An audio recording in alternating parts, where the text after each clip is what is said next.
स्नेहिल शिवाजी बुलेटिनच्या सुरुवातीलाच एक महत्त्वाची बातमी पहलगाम हल्ल्यासंदर्भातली आहे। जम्मू काश्मीरच्या पहलगाम मध्ये 22 एप्रिल रोजी झालेल्या भ्याड दहशतवादी हल्ल्याच्या तपासामध्ये आता मोठमोठे खुलासे झालेले आहेत। दहशतवादी हल्ल्यापूर्वीच 7 दिवस आधी म्हणजेच 15 एप्रिल पासून पहलगाम मध्ये दाखल झाल्याचं एनआयच्या तपासामध्ये समोर आलेलं आहे। तसंच त्यांच्या निशाण्यावर पहलगाम सोबतच इतर 4 प्रमुख पर्यटन स्थळे होती असंही आता उघड झालेलं आहे। बैसरन व्हॅली, आरू व्हॅली, पहलगाम मधील अम्युजमेंट पार्क आणि बेताब व्हॅली दहशतवाद्यांच्या निशाण्यावर होती। मात्र पहलगाम सोडून इतर ठिकाणी सुरक्षा कडक असल्यामुळे त्यांनी हा हल्ला टाळलाय।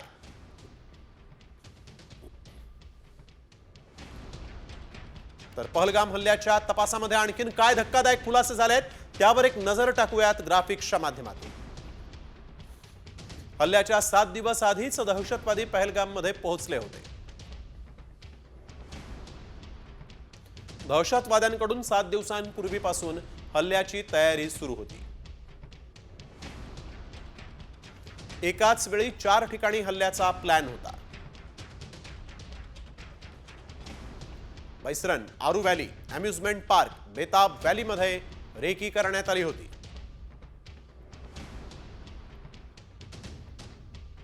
दहशतवाद्यांनी सुरक्षा अधिक असल्यामुळे इतर 3 ठिकाणी हल्ला टाळला।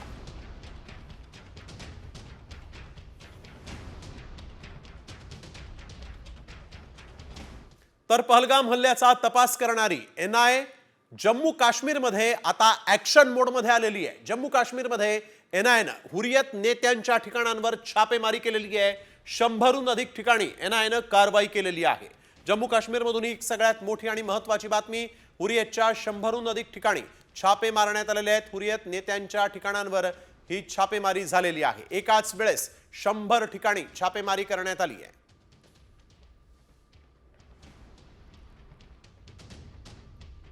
तर एनआय प्रमुख सदानंद दाते यांनी पहलगाम मधल्या बैसरन मध्ये हल्ला झालेल्या घटनास्थळाची आज पाहणी केलेली आहे। त्यांच्यासोबत एनआय आणि जम्मू काश्मीर पोलिसांचे वरिष्ठ अधिकारी देखील होते। एनआयच्या पथकाने कालही बैसरन व्हॅलीमध्ये पाहणी केली होती। संशयितांची दिवसभर चौकशी करण्यात आली। भारताला पहलगाम हल्ल्यामध्ये मोठे पुरावे देखील मिळालेले आहेत।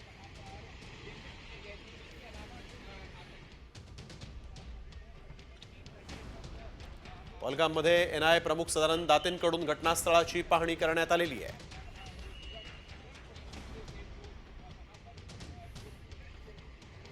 तर एकीकडे सखोल तपास सुरू आहे, तर दुसरीकडे भारताने पाकिस्तानला आणखीन एक दणका दिलेला आहे। भारताने पाकिस्तानसाठी आपलं हवाई क्षेत्र 23 मे पर्यंत बंद केलेलं आहे। हवाई क्षेत्र बंद केल्यामुळे पाकिस्तानच्या अर्थव्यवस्थेवर मोठा परिणाम होणार आहे। थायलंड, बांगलादेश, म्यानमार, श्रीलंका इत्यादी देशांमध्ये विमानं पाठवण्यासाठी म्हणून पाकिस्तानला लांबचा मार्ग आता स्वीकारावा लागेल आणि त्यामुळे विमान प्रवास पाकिस्तानचा महाग होणार आहे। पाकिस्तानने 23 एप्रिल रोजी भारतासाठी आपलं हवाई क्षेत्र बंद करण्याचा निर्णय घेतला होता। पाकिस्तानच्या अर्थव्यवस्थेवर याचा परिणाम होणार आहे। थायलंड, बांगलादेश, म्यानमार, श्रीलंका प्रवासासाठी अधिकचा वेळ लागणार।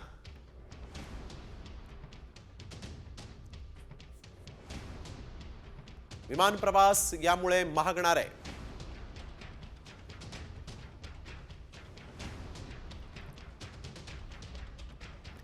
एअर स्ट्राइक नंतर पोस्टल सेवा आता बंद करण्याच्या विचारात भारत असल्याचं दिसतंय।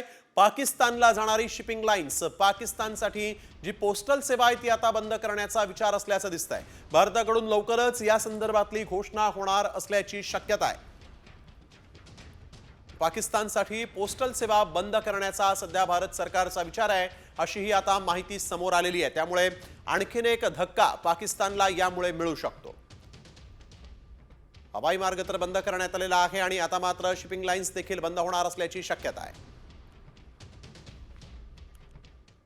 तर पाकिस्तानला आणखीन एक धडकी भरवणारी बातमी आहे, कारण आयएनएस सुरत अगदी पाकिस्तानच्या वेशीवर जाऊन दाखल झाली।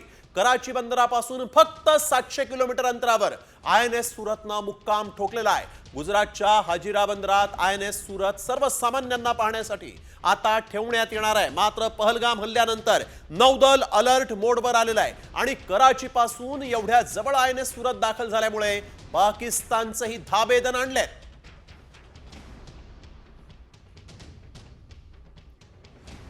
भारताच्या लष्करी कारवाईच्या भीतीनं पाकिस्तानला चांगलाच घाम फुटल्याचं दिसतंय. पाकिस्तानी लष्कर आणि ISIनं भारताचा शत्रू हाफिज सईदला कडेकोट सुरक्षा पुरवलेली आहे. हाफिज सईदच्या घराबाहेर पाकिस्तानी सैनिक तैनात करण्यात आलेले आहेत, तर 4 किलोमीटर पर्यंत CCTVतून नजर ठेवण्यात येते आणि याशिवाय ड्रोननं देखील या हाफिज सईदवर पाळत ठेवण्यात येते. पाकिस्तानी लष्करानं हाफिजला कुठेही न जाण्याच्या कडक सूचना दिल्याची माहिती आहे. लष्कर-ए तोयबाचा संस्थापक हाफिज सईद हा 2008च्या मुंबई हल्ल्याचा मास्टरमाइंड आहे.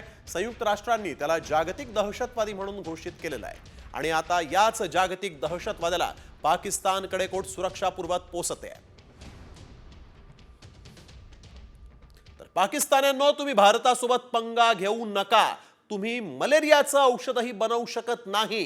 चीनकडे देश गहाण ठेवलाय, तुम्हाला लाज वाटली पाहिजे, अशा शब्दात ओवैसींनी पाकिस्तानची धुलाई केलेली आहे. असदुद्दीन ओवैसी यांनी थेट पाकिस्तानी नागरिकांची देखील यासोबतच धुलाई केलेली आहे आणि त्यांची लाज काढली आहे असं म्हणावं लागेल. पाकिस्तान में तुम एक मलेरिया की दवा नहीं बना सकते, तुम एक मोटरसाइकिल का टायर तैयार नहीं कर सकते. भारत बहुत आगे है, भारत से पंगा मत लो. अल्लाह का शुक्र है कि हमारे बुजुर्ग नहीं गए वहां पर, वरना इन पागलों को हमको देखना पड़ता. जो लोग गए उनको बर्दाश्त कर रहे हैं. हमको पाकिस्तान से कभी मतलब था ना कभी रहेगा. अरे ये तुमको शर्म नहीं है कि तुम तुम्हारे मुल्क को चीन के पास गिरवी करती हो और तुम इस्लाम की बात करते हो. तर पाकिस्तानचे पंतप्रधान भारताला घाबरलेले आहेत. शहबाज शरीफ यांना भारतीय सैन्याची भीती वाटतेय. भारताचा राग कमी करा अशी मागणी शरीफ यांनी अमेरिकेकडे केली. तसंच अमेरिकेनं भारताच्या विरोधात भूमिका बदलण्याचीही मागणी केली आहे. शहबाज शरीफ यांनी अमेरिकेचे परराष्ट्र मंत्री मार्को रुबियो यांच्याशी या संदर्भात चर्चा केलेली आहे.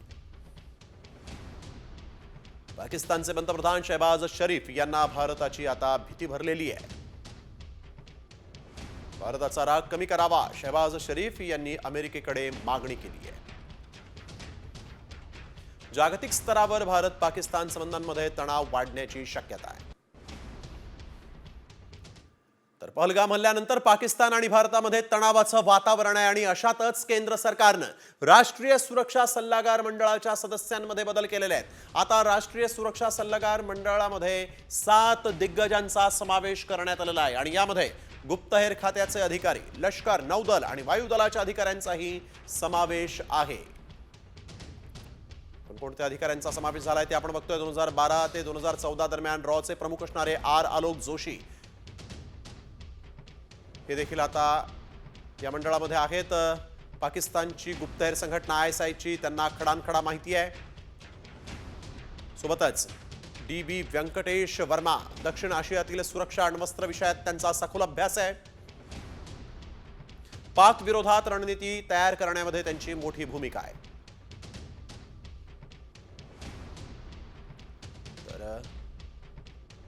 एअर मार्शल पंकज मोइनसिंना 4,500 तासांपेक्षा अधिक विमान उडवण्याचा अनुभव असणारे वायुसेनेचे वरिष्ठ अधिकारी, लेफ्टनंट जनरल प्रके सिंग, नियंत्रण रेषेवर सुरक्षा लष्करी रणनीती आखण्यात त्यांचा हातखंडा आहे. सोबतच रिअर ॲडमिरल मॉन्टी खन्ना नौदलाचे माजी अधिकारी आहेत. अरबी समुद्रात पाकिस्तानवर लक्ष ठेवण्याचा त्यांचा प्रदीर्घ अनुभव.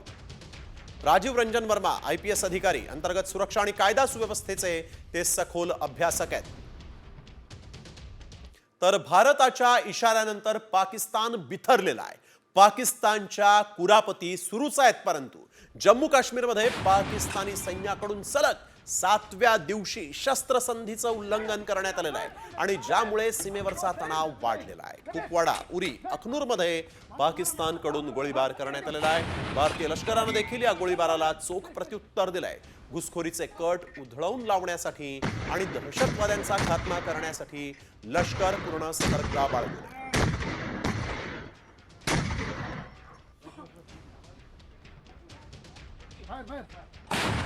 तर दुसरीकडे पाकिस्तानी सैनिक आणि पोलिसांचा एक व्हिडिओ आता समोर येतोय आणि यामध्ये पाकिस्तानी सैनिक पोलिसांबरोबर भर रस्त्यातच राडा करताना दिसतायत। या व्हिडिओ जो आहे तो पाकिस्तानी सैनिकांवर काही लोक संताप व्यक्त करताना आता यामुळे दिसतायत। तुम्ही इथं काय करताय, इथं टाइमपास करण्यापेक्षा काश्मीरला जा असं सांगताना हे पोलीस दिसत असल्याचं पाहायला मिळत आहे।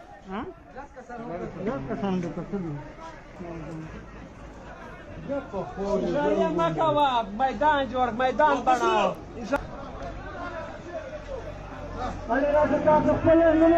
जो जान रखो इस्तेमाल करेगा उसका अपना देश है। तर हे आपापसातच भांडतायत आणि ह्यांचा शत्रू भारत आहे म्हणे। वळूया पुढील बातमीकडे। पाकिस्ताननं सकाळपासून वाघा बॉर्डरचं गेट उघडलेलं नाही, त्यामुळे अटारी बॉर्डरवर भारतातून पाकिस्तानात जाणाऱ्या नागरिकांची गर्दी झालेली आहे। पाकिस्ताननं त्यांच्या नागरिकांना एंट्री नाकारलेली आहे, त्यामुळे अटारी बॉर्डरवर काही महिलांनी आक्रोश केलेला आहे। कार आणि ऑटोनं पाकिस्तानी नागरिक सकाळपासून अटारी बॉर्डर वर पाकिस्तानमध्ये जाण्यासाठी दाखल झाले। भारतीय इमिग्रेशन विभागाकडूनही पाकिस्तानी नागरिकांना प्रवेश देण्यासाठी विनंती करण्यात आलेली आहे, पण पाकिस्तानी प्रशासनानं या नागरिकांना प्रवेश देण्यास नकार दिलेला आहे। एक महत्त्वाची बातमी आपण बघतोय, स्वतःच्याच देशातल्या नागरिकांना आता मात्र पाकिस्तान प्रवेश देत नाही। अब कह रहे हैं वापस जाएं, बॉर्डर नहीं खुलेगा, बंद है। बताएं, सुबह 6 बजे से आए हैं, ये तो इन्हीं से पूछे ना क्यों बंद है। 6 बजे से मैं यहाँ आई हूँ। कभी कह रहे हैं 10 बजे खुलेगा, कभी कह रहे हैं 12 बजे, कभी 1 बजे, कभी 3 बजे, कभी 2 बजे। मैं पागल हो गई हूँ। खोलो गेट, खोलो गेट, खोलो, मुझे यहाँ से भेजो, मैं पाकिस्तान से खुद जाऊंगी। गेट दोनों तरफ है। We R ready. 30th तक का टाइमलाइन था, आपने लिया है। अभी हमने वहाँ पे मीटिंग कर ली है, वो गेट नहीं खोल रहे हैं। त्यामुळे आपल्याच देशातल्या नागरिकांना नाकारणारा पाकिस्तान पुन्हा एकदा उघड पडलेला आहे। वळूया पुढील बातमीकडे। केंद्र सरकारनं पाकिस्तानात परतणाऱ्या नागरिकांना मात्र मोठा दिलासा दिलेला आहे। पाकिस्तानी नागरिक आता पुढील आदेश येईपर्यंत परतू शकतात असं केंद्र सरकारनं म्हटलेलं आहे। यापूर्वी पाकिस्तानी नागरिकांच्या परतीची शेवटची तारीख 30 एप्रिल होती, आता मात्र ती वाढवण्यात आली। पहलगाम दहशतवादी हल्ल्यानंतर संबंधांमध्ये वाढलेल्या तणावाच्या पार्श्वभूमीवर भारतानं पाकच्या नागरिकांना त्यांच्या देशात परतण्याचे आदेश दिलेले आहेत।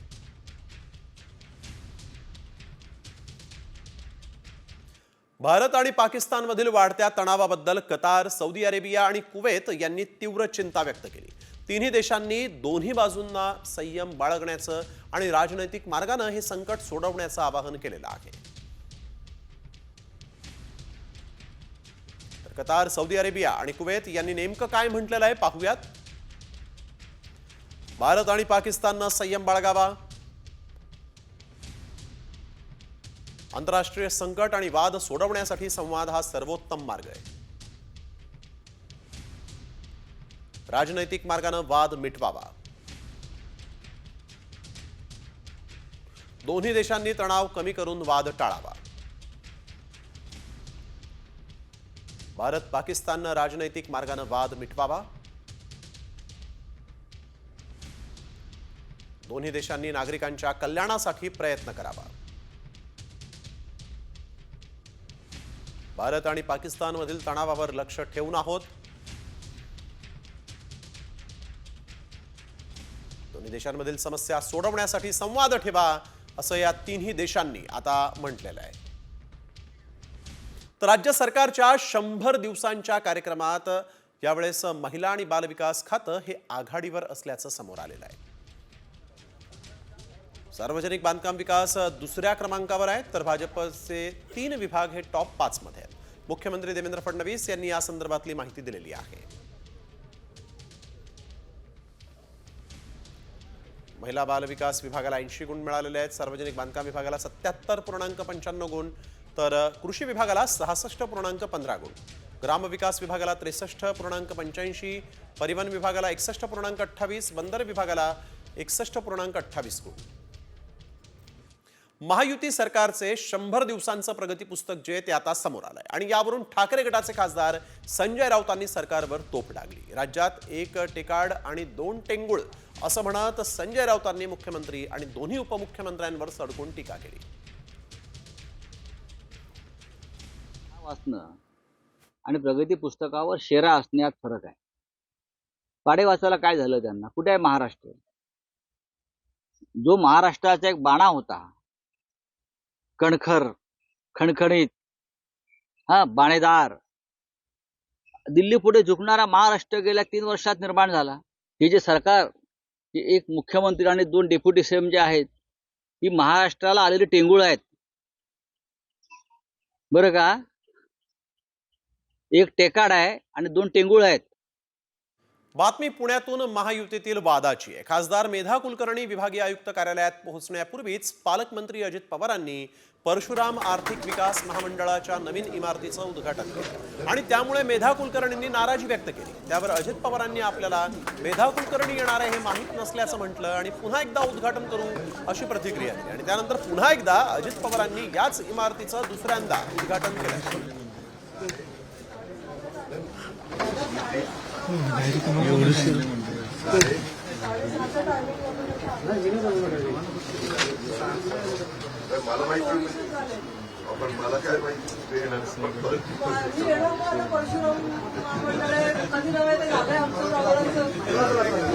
आज थोडीशी घाई असल्यामुळं सकाळी उद्घाटन केलं. सकाळी उद्घाटन करत असताना इतरांनाही त्रास कमी होतो आणि बरं असतं सकाळी उद्घाटन केल्यानंतर उशिरा उठणाऱ्यांना पण लवकर उठावं लागतं आणि लवकर येतात. त्याच्यामुळे अशा सवयी आता आपण चांगल्या लावून घेऊया. तर शेतकऱ्यांच्या संपूर्ण कर्जमाफीवर कृषी मंत्री माणिकराव कोकाट यांनी एक मोठं विधान केलेलं आहे. शेतकऱ्यांच्या कर्जमाफीचा विषय माझ्या हातात नाही, तो राज्य सरकारच्या हातात आहे असं कोकाट यांनी म्हटलंय. काही दिवसांपूर्वीच माणिकराव कोकाट यांचे काही अधिकार मुख्यमंत्र्यांनी आपल्याकडे घेतल्याची चर्चा होती आणि या पार्श्वभूमीवर कोकाट यांचं वक्तव्य आता महत्त्वाचं मानलं जात आहे. त्यामुळे विरोधक जे आहे ते सरकारला धाऱ्यावर धरतायत. तो विषय वेगळा आहे. तो विषय माझ्या अखत्यारीतला नाहीये. तो विषय राज्य शासनाच्या अखत्यारीतला आहे. त्याविषयी यथोचित वेगळा विचार केला जाईल. भेंडवळच्या घटमांडणीमध्ये धक्कादायक अंदाज वर्तवण्यात आला आहे. त्यात यंदा पीक पाणी सर्वसाधारण राहणार असल्याचं सांगण्यात आलेलं आहे. देशावर मोठं संकट येण्याची शक्यताही वर्तवण्यात आली आहे. युद्धजन्य परिस्थिती निर्माण होऊ नाही शकते. तसंच राज्याची गादी अनिश्चित असल्याचंही म्हटलंय. भेंडवळची मांडणी ही 370 वर्षांपासूनची स्थानिक परंपरा आहे. साम टीव्ही मात्र या मांडणीच्या अंदाजाची पुष्टी करत नाही.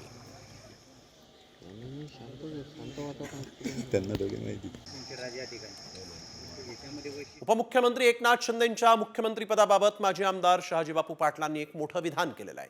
निवडून आलो असतो तर एकनाथ शिंदे मुख्यमंत्री झाले असते असं शहाजीबापू पाटलांनी म्हटलंय. त्यांनी 1995 आणि 2019च्या निवडणुकीचाही दाखला दिलेला आहे. निवडून येईल पाहिजे. मी जर निवडून येत होतो तर 100% शिंदे साहेब मुख्यमंत्री होते. आता तुम्ही म्हणाल 95 ला निवडून आलो मनोहर जोशी साहेब मुख्यमंत्री आणि आता जर परत मी निवडून आलो कधी 19 तुम्ही मला 1 महिना सांभाळले परत मुख्यमंत्री झाले उद्धव ठाकरे साहेब आणि 2.5 वर्षानं परत आम्ही एक राजकारणाचा उठाव केला महाराष्ट्राच्या हितासाठी. पुन्हा शिंदे साहेब मुख्यमंत्री